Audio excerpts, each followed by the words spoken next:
দক্ষিণ এশিয়ার দুই পরমাণু শক্তিধর প্রতিবেশী ভারত ও পাকিস্তানের দ্বিপাক্ষিক সম্পর্ক দীর্ঘদিন ধরেই চরম বৈরিতা ও উত্তেজনায় পূর্ণ।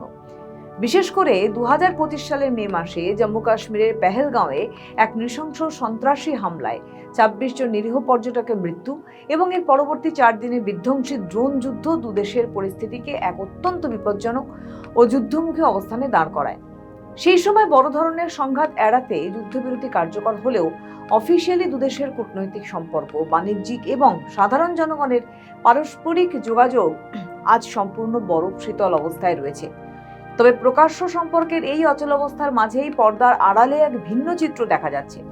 উপমহাদেশকে এক বিশাল পরমাণু যুদ্ধের হাত থেকে রক্ষা করতে সম্প্রতি শ্রীলঙ্কার কলম্বো এবং থাইল্যান্ডের ব্যাংককে অত্যন্ত গোপনে দুদেশের প্রতিনিধিরা বিশেষ বৈঠকে মিলিত হন।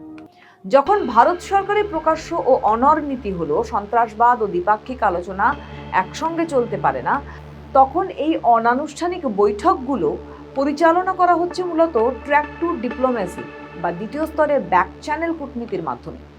এই প্রক্রিয়া দুদেশের বর্তমান দায়িত্বপ্রাপ্ত কোনো মন্ত্রী বা শীর্ষ সরকারি কর্মকর্তা সরাসরি ক্যামেরার সামনে অংশ নেন না।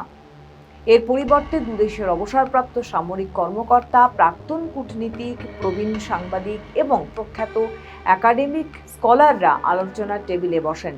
যেহেতু এখানে গণমাধ্যমের কোনো নজরদারি বা সরকারি প্রোটোকলের চাপ থাকে না, তাই প্রতিনিধিরা অত্যন্ত খোলামেলা ও স্পষ্ট ভাষায় জটিল সমস্যাগুলো নিয়ে নিজেদের অবস্থান ব্যাখ্যা করতে পারে।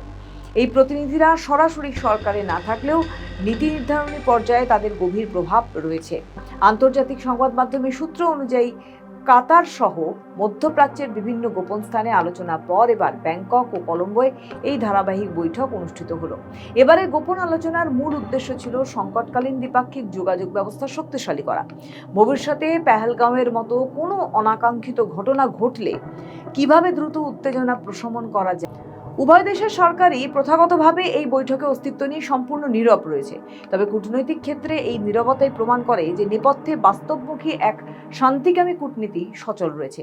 ভারতের জন্য এই আলোচনা অত্যন্ত গুরুত্বপূর্ণ, কারণ বিশ্ব অর্থনীতিতে পরাশক্তি হয়ে ওঠার লক্ষ্যে দীর্ঘস্থায়ী যুদ্ধ এড়ানো দিল্লির অর্থনৈতিক প্রবৃদ্ধির জন্য অত্যন্ত জরুরি।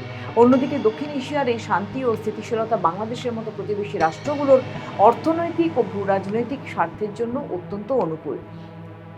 প্রকাশ্য বৈরিতার মাঝেও টেবিলের নিচে এই ঠান্ডা মাথায় করা গোপন আলোচনাই হয়তো ভবিষ্যতে দুদেশের বরফ গলাতে এবং দক্ষিণ এশিয়ায় দীর্ঘমেয়াদী শান্তি বজায় রাখতে সবথেকে বড় ভূমিকা পালন করবে।